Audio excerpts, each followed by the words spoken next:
फिर धनुष को उठाया। अब ये एक और पूछेंगे, बोलेंगे बीच के मध्य भाग का नाम क्या था? अब आप नहीं पूछोगे।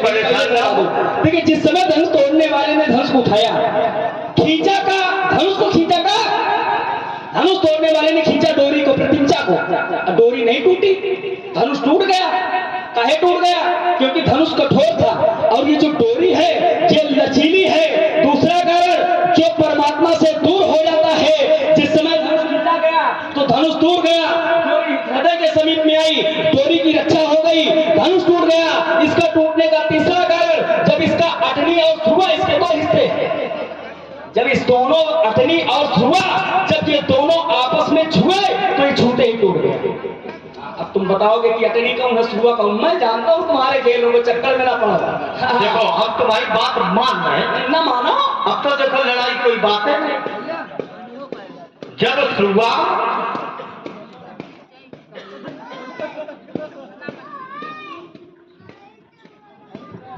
और राजकुमार धनुष को उठाया तो ध्रुवा और अटनी एक में मिल गए, तो फिर टूटा कहां से?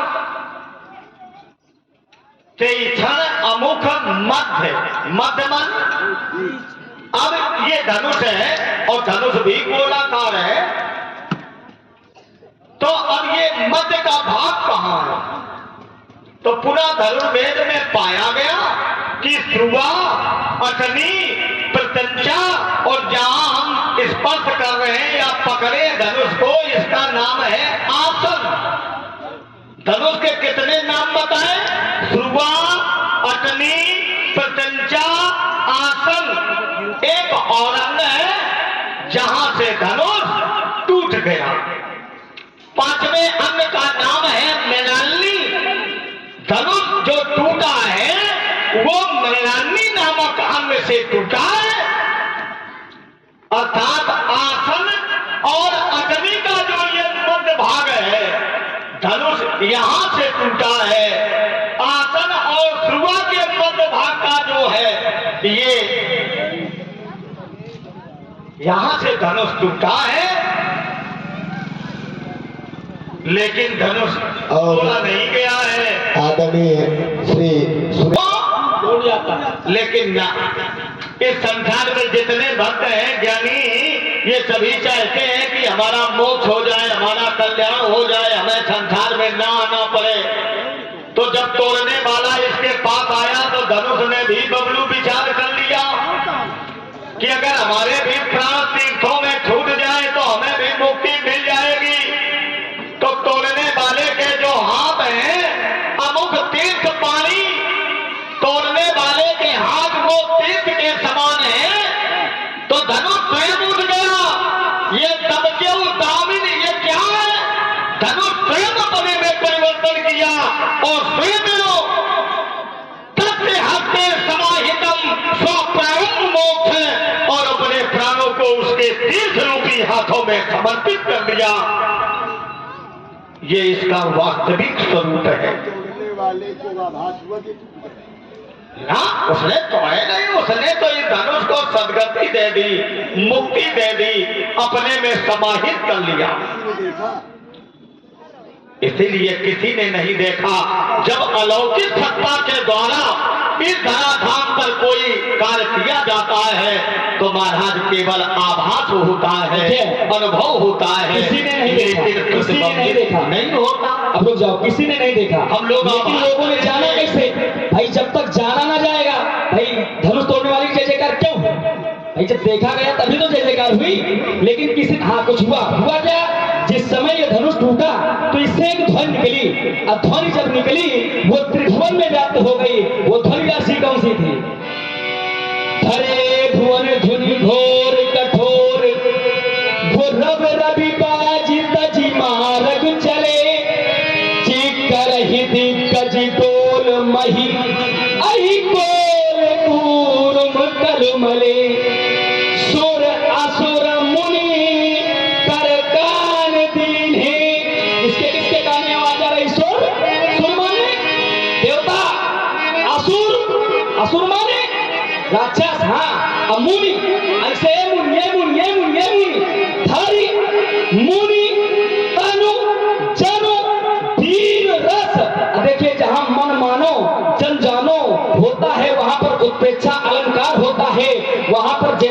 दिखता है वैसा होता नहीं है। माने हम मुनि दिख रहे हैं लेकिन हम मुनि हैं नहीं। क्या बात है, बड़े अच्छे बेटे। तो फिर हम कौन हैं? अरे ये और बता दो अच्छे वाला को। अब ये भी है युगे चैको न वृंछे त्रेता खे भगवान हरि। तुमको बहुत खुदो जातो रामो नाम महाबला दुष्ट छत्र विनाशाय सहस्त्र कवि छत्र में रेणुका गर्भ जाता है जब दगनाए। पहचान मुझे जब जब नाथ सुरन दुख पायो नाना तन धर तुम्हें न खायो मीन कमर रूकर न रही ब्राह्मण। बस हो गया, इतने में कहानी खत्म, बस इतने में खत्म। मैं वही हूँ कौन? तुम्हें ऐसे नहीं पहचाना जाएगा, ऐसे थोड़ी पहचानेंगे भाई। जब जानोगे तब मानोगे, जब मानोगे तब जानोगे। जानोगे कैसे? बोले जाने बिनु न हो ही प्रतीति, अब बिनु प्रतीत हो ही नहीं प्रीति।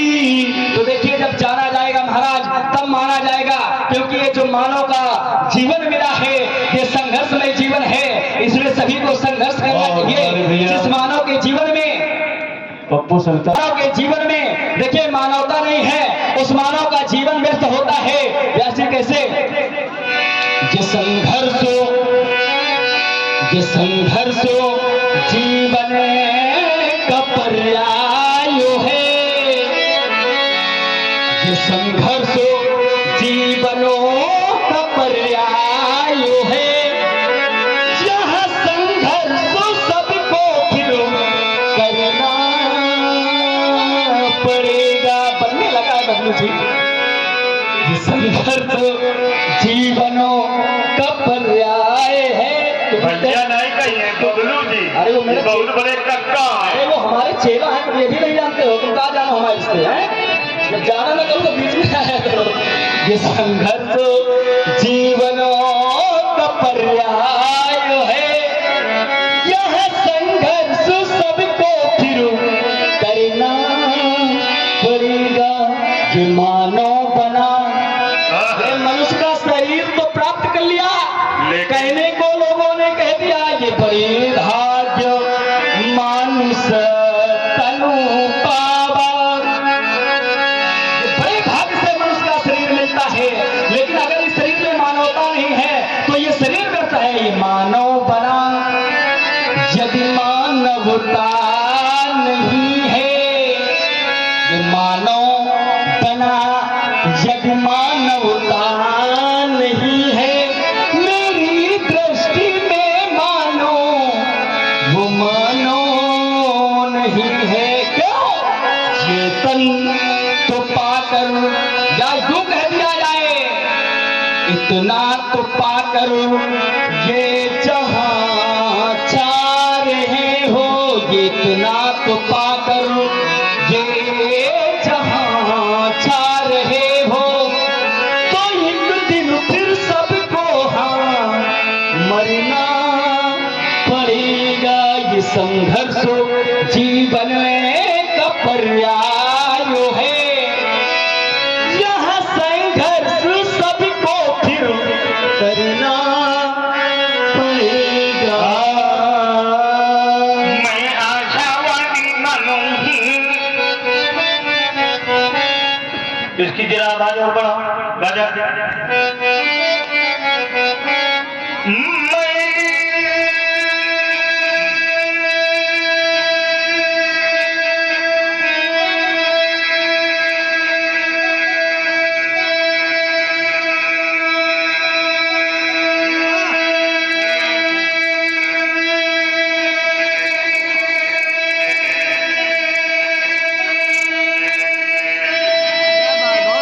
आशावादी मनोही कह सकता दिल को रात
व्यास जी मैंने अपना प्रभाव दिखाया, स्वभाव दिखाया, ये बालक नहीं दबा तो मत्तम प्रमत्तम मत्तम बालम जलम प्रपन्नम वृक्षम हितम नहीं युद्धम प्रससतन। ये बालक है हमारे